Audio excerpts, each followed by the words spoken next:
Okay, so for today's asynchronous work, I want to take you through a bit of a research 101. So we are going to look at what research is, and then I'm going to give you a little bit of an intro into ways to do it. But first, there's always a but first, I bring you this. And this is something that I think is really, really important to think about, particularly because this phrase, do your research, gets brought up quite a lot.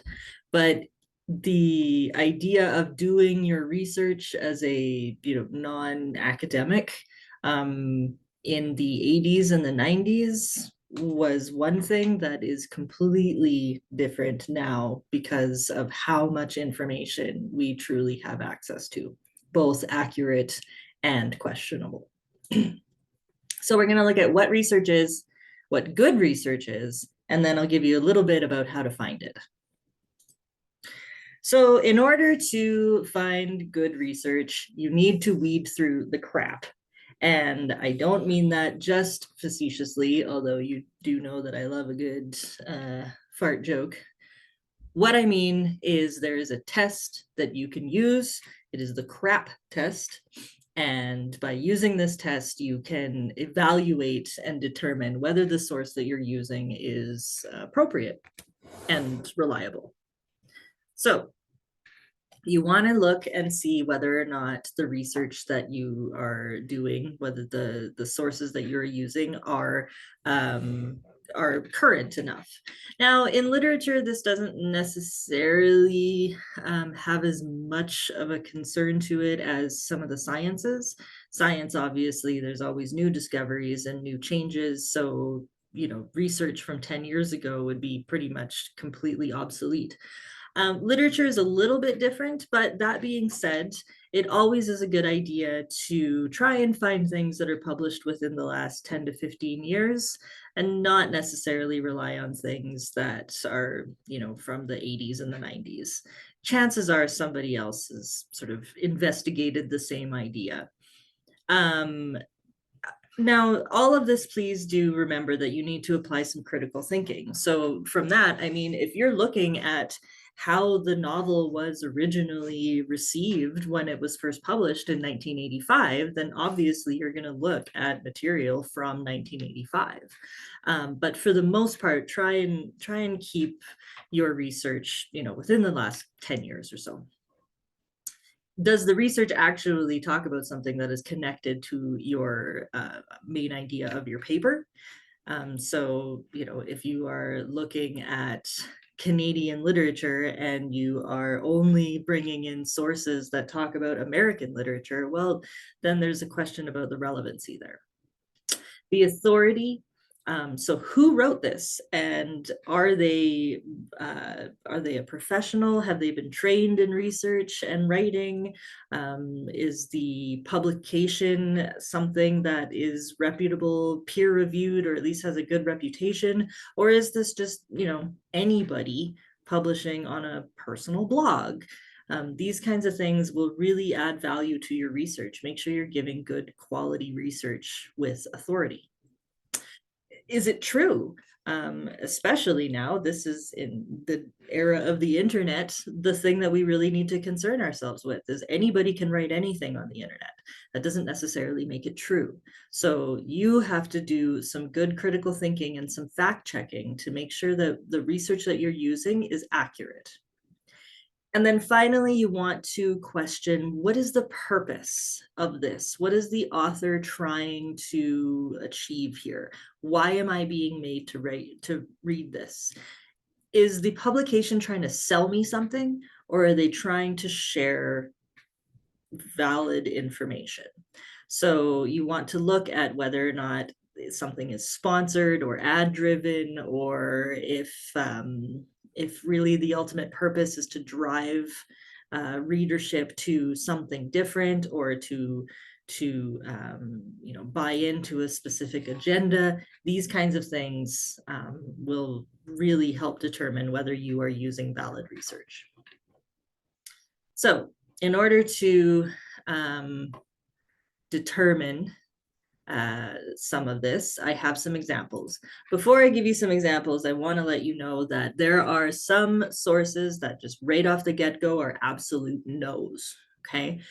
Any of these kind of things, these are what are referred to as essay mills, paper mills, study sites. What these really are grad students who need a bit of extra money, and they are writing papers that undergrad students who have managed their time poorly are going to either purchase or copy. These sites just by default do not pass the crap test. So in terms of authority, we cannot determine who the author of these papers are. We cannot determine the authority of the publication, where they originated. The purpose of it is not to share good, solid information. It's to give students an opportunity to cheat.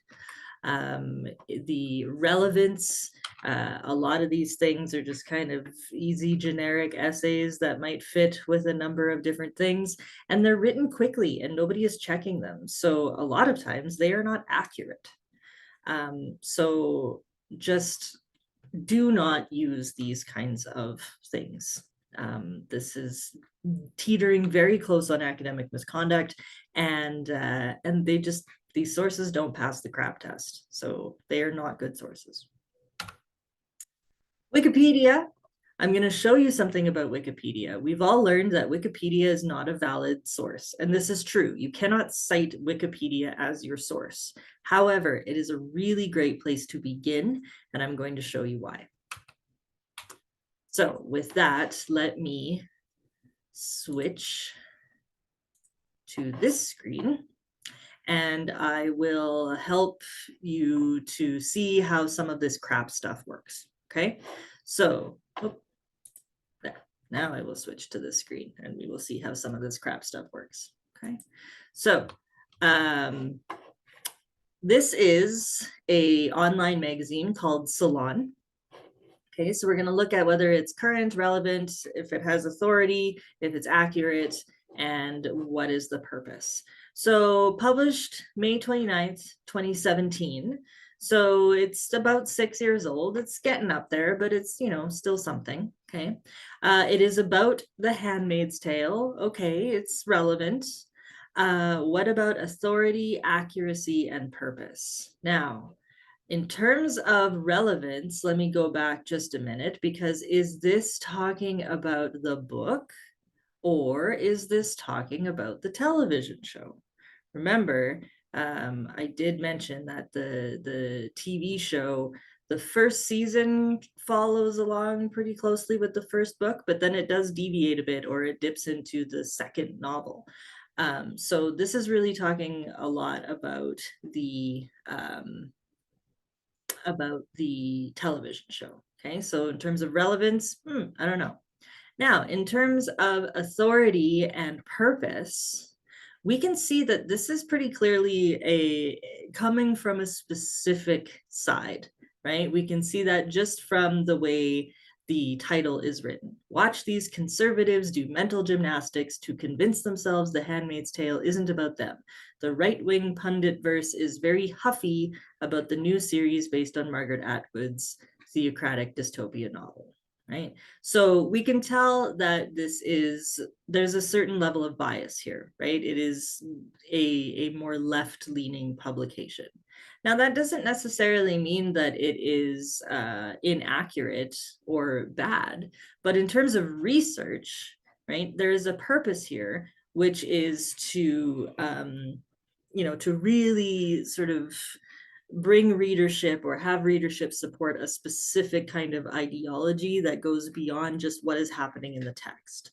So we need to be a little bit careful about using sources like this, okay? We have headings like bad take number 1. I know you are, but what am I? We have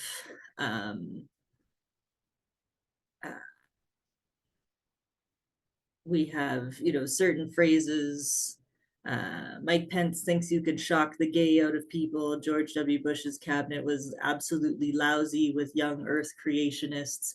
I mean, we can see by the language that, you know, there is a specific side that this author is coming from. So it doesn't make it a bad publication. It just makes it a a publication that is coming from a specific side. So is it neutral research? Not necessarily.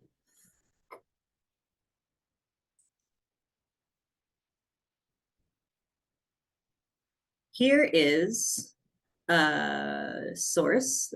The woman roles and religion oppression in the novels The Handmaid's Tale and A Thousand Splendid Suns. So here we have exactly the thing that I cautioned us not to use, which is a paper mill, okay? EduBirdie, writing platform, essay examples, right? Hire a writer, okay? No, absolutely no. And just one thing that I want to point out to you here, right? I mean, you might passively just be like, "Oh, I don't know, here's some writing about the Handmaid's Tale that I found on the internet. It's got to be fine." But the woman roles and religion oppression in the novels The Handmaid's Tale and A Thousand Splendid Suns is not grammatically correct. If you're just going to blindly copy and paste, right, you're not doing yourselves any favors. Um, so I mean, a fierce theonomy, it's a theocracy. So, you know, just right away we can tell that this is not a good source, right? We don't know who wrote it. The author is anonymous. Um, we is it relevant? Well, it talks about the Handmaid's Tale, so kind of. Is it accurate? Probably not. Is it truthful and fact checked? No, it's whoever wrote this is doing academic misconduct. It is not trustworthy. What is the purpose? The purpose is for a grad student who needs to pay some bills to make a bit of money, right? Um, in order to, I don't know, pay their own tuition. Okay. This does not pass the crap test.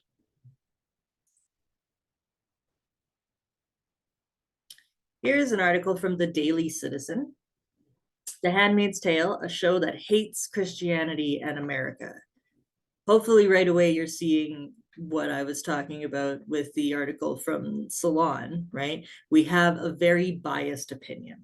Okay. Now, the problem with accepting these ideas as research or as truth from either side is that it takes away your critical thinking, right? You are reading something and it is very easy to go, yeah, that sits right with me, here is truth, but it's not, right? It's coming from a very biased side. So we need to really be careful with these publications or these media outlets that very clearly have a specific side. Okay. Again, I'm not necessarily saying that they are all completely inaccurate, but they don't make for good research. Okay. We can see with some of the language in here, right? So the Handmaid's Tale tells the story of a dystopian type future where the United States has been decimated by a civil war. In this chaotic and unstable world, a new totalitarian theocracy is developed. Atwood clearly uses Christianity, the Bible, and Puritanism as the basis for this government, but its portrayal is twisted at best. Inspired partly by the story of Jacob, Leah, and Rachel and their handmaidens, Atwood creates a world where women are imprisoned, tortured, and ritualistically raped so they can bear children for the country's leadership after fertility rates drop. Even the name of this new country, Gilead, is a physical location. While this work might have received some inspiration from the Genesis passage, what goes on in the series is a deliberate perversion of the biblical text and intention. Okay. Women are abused often in graphic detail. According to reports and reviews, I've never watched the series myself. Some of the content is so disturbing and mentally exhausting that the series is reportedly difficult to watch. Right. So may cement the worldview of radical liberals and abortion activists who believe that Gilead is the future of fundamental Christianity, a vague term at best, and the patriarchy dominate the federal government, but has absolutely nothing to do with Christian theology or practice. She should know, as someone who spent time in Berlin during the Cold War, it is secularism and communism that destroys societies and not Christianity. So here, just from the explanations and the words, we can see that there is this sort of frustration and disgust sort of underlying everything that this writer is saying, right? To the point that the writer even admits, right? I've never watched it, right? Well, your authority is completely gone, right? If you haven't watched it, then how can you write about it? Relevance, right? We're talking about the show. We're not talking about the book. So there again, does not pass the crap test.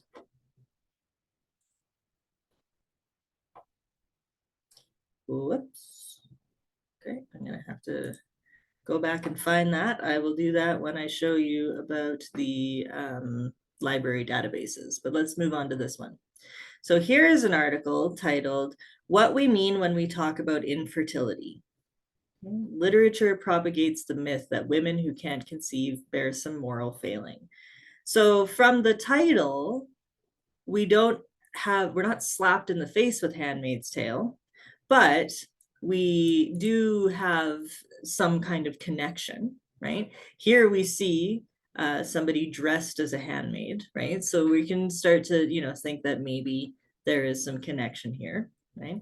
Starts off with an anecdote about getting fertility treatments, continues to talk about in vitro fertilization, does not mention Handmaid's Tale yet. Okay, maybe this isn't necessarily worth reading. Here we're talking about Stranger. That's not the book that we're interested in. Oh, here we go. Stranger echoes some of the stereotypes of Margaret Atwood's Handmaid's Tale, written in 1985. Yada, yada, yada. In both Stranger and The Handmaid's Tale, a woman's happiness is contingent on the creation of a child. At one point, Offred stares at some urinals, wondering why men have to compare each other's genitals to prove to each other they are men. She reflects that women don't have to prove their womanhood to each other in the same way. But the novel itself shows that having a baby is the female equivalent of comparing penis size. Here is a great example of a paragraph that sets up the topic, right? What is your position? A woman's happiness is contingent on the creation of a child, gives specific examples from the text, right? And then explains how those examples demonstrate the point that the author is trying to make. Okay, so while this doesn't necessarily only refer to The Handmaid's Tale, it is in there, and the point that is made about it is totally relevant. Okay. In terms of the rest of the crap test, so is it current? Updated in 2020, so published in 2017, but updated in 2020. Okay, so that's pretty current. Relevant, we talked about that. Authority. So this is The Walrus, which is a Canadian literary publication. It talks a lot about social issues, and it's pretty interesting publication. I found some good stuff in there. We can find out who the author is. Okay, so I clicked on the name, and here I can see that the author is an assistant professor in history at the University of Regina, and her interests include history of popular ballads, popular protest, and history of sexuality. So in terms of the history of sexuality, right, she's got some good authority. The Walrus, we can do some research about what this is, and we can find their board and their staff to determine whether or not they have fact checkers, right? And in terms of what the article is trying to accomplish here, it doesn't give me the impression that it's trying to sell us anything or really, make us lean one way or another in any kind of agenda. Okay, so I would argue that this passes the crap test. Okay, So flip over to the PowerPoint again for a second.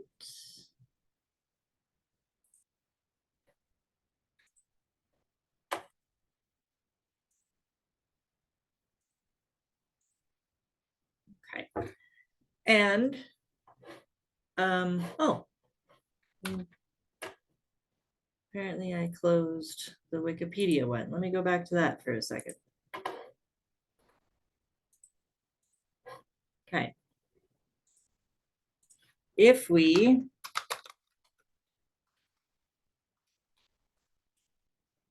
just have a look at Wikipedia. Okay, so we've all been told that Wikipedia is not a valid source, and this is absolutely true. It is not something that you can cite as a source. Why? Because if you want to take the time to fill out a form, you can get access and become an editor on Wikipedia. And what that means is it's very difficult to keep track and make sure that everything is always remaining accurate.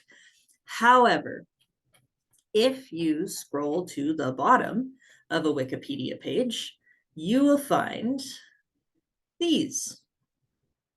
You will find explanatory notes and citations. And this is a great place to start with your research, okay? Work harder, work smarter, not harder, right?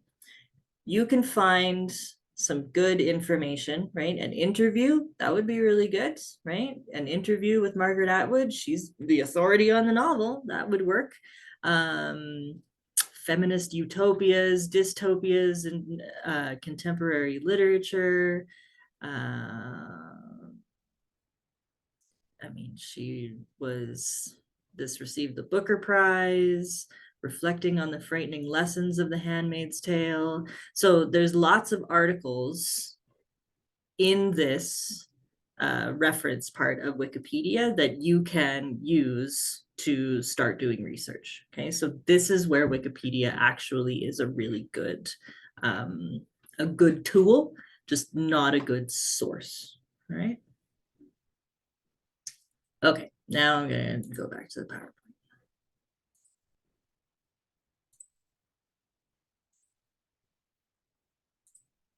And I'm going to talk very briefly about library databases. Okay, so we have access to way more materials than are housed in that room on campus. Okay, and I'm going to walk you through how to start using them. Basically, I'm going to show you some places in the website that are useful. I'm going to talk about keywords, and I'm going to talk about filtering. Okay. And then I'm going to give you the contact information for the librarians. So I've got instructions on the slide. So these are put on Blackboard for you. Okay, so you can always reference these. All right.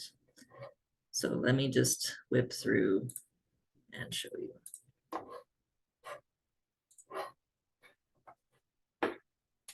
Here is the library database. How did I get here? Some people like to just Google RDP and library and it'll come up. I'm old school. I like to go to the website and then scroll to the bottom and click library.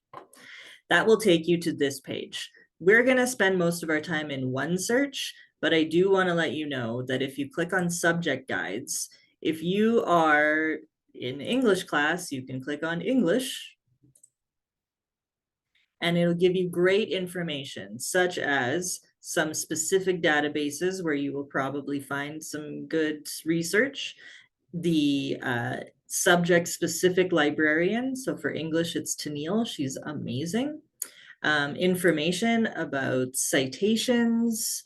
So this is a great resource, this subject specific section of the library. But I'm gonna stick to one search for now. Okay, so this is your research paper assignment. Okay, it's due the end of class.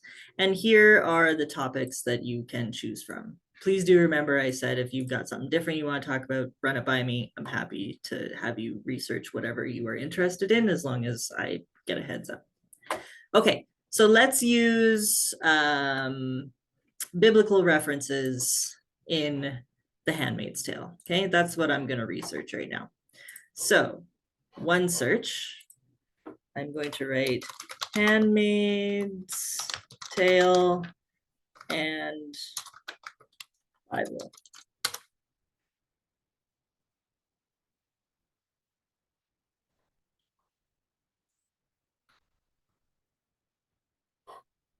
Okay, so now I have 82 hits. All right. Now you'll notice that some of them are in Spanish, maybe. Some of them seem like they might not necessarily be super relevant. We're not sure whether they even exist here. So the first thing I'm going to do is I'm going to click on scholarly peer-reviewed journals. This is going to narrow it down a little bit. Okay, ooh, it narrowed it down quite a lot, 1 out of 12. Okay, I'm going to also just make sure that everything I'm getting is available in English. Okay, all right, so here I've got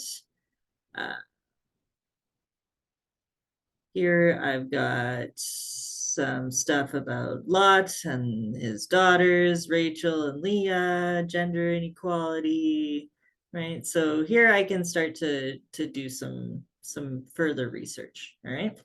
Now, you'll notice that there's 3 different options, I guess, for lack of a better word, for what is available. Okay, so the best one, the one that always gives me a sigh of relief is when you see PDF full text. This means that it's just there. The whole thing's there, right? It's in a PDF. You can download it. You can print it. It's there. It's great. It's searchable. This is good stuff. Okay. The other thing that often you will see is full text finder. Okay, so let's look at this one, reading trauma narratives. It says full text finder. I'm going to click on that, and this is going to skim through all of the options, right, in a little bit more in depth to try and find this article. Okay, so it's telling me that it would be a good idea to browse this journal at the yada yada directory of open access journals. Let me try and do that. Okay, what am I supposed to do with this? Well, I got to go back and I got to find volume 33 issue 1 was published in 2020. Okay, what did I say? Volume 33 issue 1. Okay, volume 33 issue 1. Okay, now it is called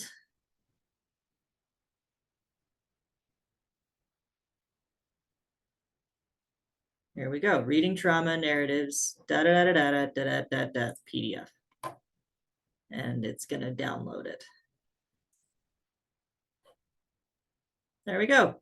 Now I've got this article. Okay, so sometimes find a full text finder, you got to do a little bit more work, but you can still find the essay. All right, the last option is when it says, oh, we don't have one here. Okay, me, Handmaid's Tale, and religion. Let me try that. Here we go. This first one here. The last one is when we get something that says request this item through interlibrary loan. So Red Deer Polytechnic is not as big as U of A or U of C or places like that that have a bit more money to subscribe to a few more things. But all the universities in Alberta talk to each other. And so what that means is if you click on that request interlibrary loan, you need your barcode number for your one card and a 4-digit PIN number that if you don't know it, you can get it from the librarians. And you can request that they search out this article in a different university and send you a copy. Okay. It takes a couple of extra days, so you can't leave it to last minute if you want interlibrary loan, but I don't want you to feel restricted if we don't specifically have it. Order it. You can order as many interlibrary loans as you can possibly imagine. Okay, so I recommend that you use this service. All right. So let's the last thing that I wanted to say is these articles, okay, that are in scholarly journals, these are the upper echelons of the CRAP test. This is our bread and butter of the CRAP test. They're peer reviewed, they are well researched, they're reputable, they're authoritative, they are the best research. They're a bit harder to read because they're more academic, but this is where you'll find some good research. Okay. So I'm going to leave it there because I've made this video very long. But I want to let you know that there's instructions for this stuff. Okay. I will continue giving you advice on research next Wednesday in your asynchronous as well. There's a few more things in the slides, advice for you, librarian, contact information. And the last thing is that instructions for citing properly using MLA formatting. Okay, so it's not difficult, it's just paying attention to detail. I want you to do your best to give it a shot for this asynchronous day. And then we'll talk about it again next week. Okay. So what I want you to do is there is a assignment that I have connected to this. So it's a PDF called research activity, or maybe CRAP activity. I can't remember what I called it now. And there are links to sources. There's 6 of them. I want you to go through each of those and tell me whether or not they pass the CRAP test. And then I want you to choose one of them and do your best to follow the MLA citations that are on this slide and cite it properly. Okay, and then just send me an email with that information. So there's 6 sources. Tell me whether or not they pass the CRAP test and why, and then choose one and cite it properly using MLA formatting. And you can email me that. Okay. Thank you very much. I know that this is a long video, but hopefully a useful one.